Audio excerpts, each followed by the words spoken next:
Hi everyone, welcome back to Inspire Your Daily Grind. My name is Aljen and today we'll talk about the power of morning rituals.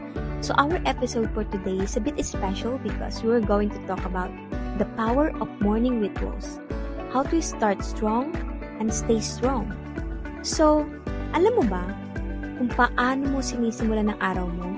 Madalas ganun din na magiging takbo ng buong araw mo.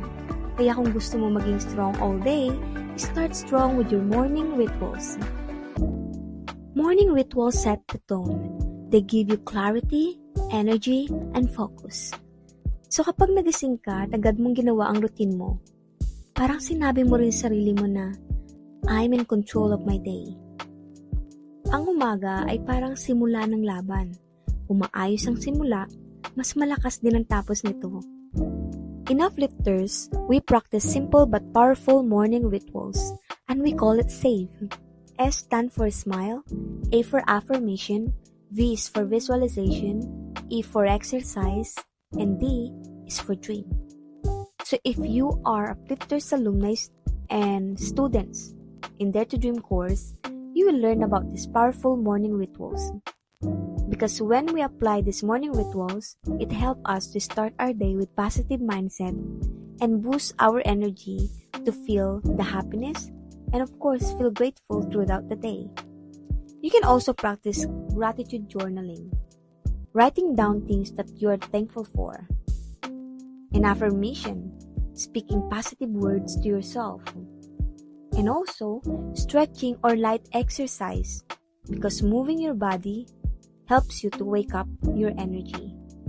And everyone can do this also. A very simple, quiet reflection or a prayer, centering your mind before the grind.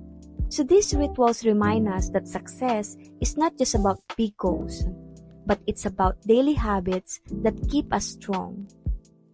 So here's the challenge. Choose one morning rituals to start tomorrow.